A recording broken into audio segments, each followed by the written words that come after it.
जो मजनुआ है रे जल्दी भगाई के नहीं त जान दई देबो असरी लगाई के।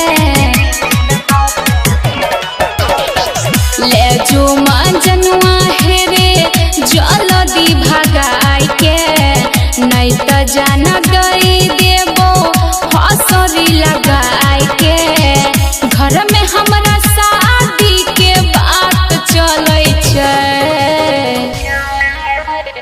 पहता चलल छै हमरो रोशनी गई चिन्ता से देह गलै छै गे रोशनी।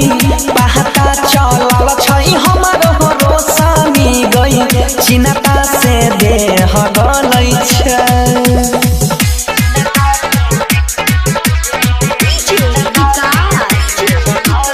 डीजे मितेश दीवाना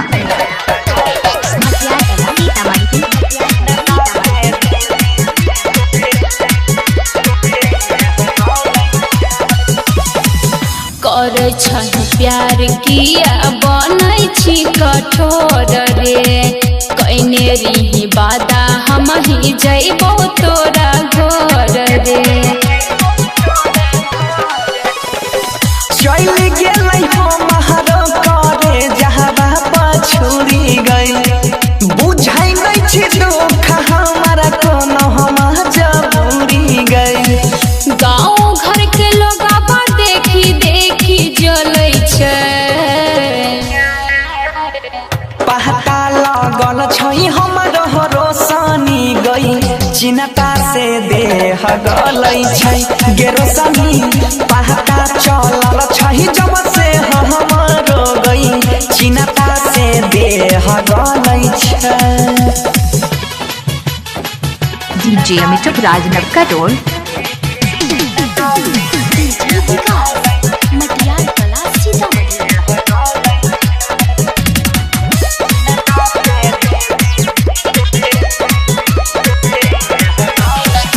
खैले रही क्रिया देवी माई के पन जाल में कहली कि मगिया तोहर भरबो कोनो हाल में। साथ नहीं देलकै हमरई हो तोह कदीर के देखली है फोटो तोरे छौई करे जब चीर के। होई छै हमरा डर जब जब दिन ढलै छै, पहता चलल छै गे महनी सब के चिन्ता से देह गलै छै गे रोशनी। देखल नहीं जाय छै हालत गोहरे लाल के चिन्ता से देह गलै। डीजे अमित राजनव का टोल मोबाइल नंबर 83 74 18 27 52।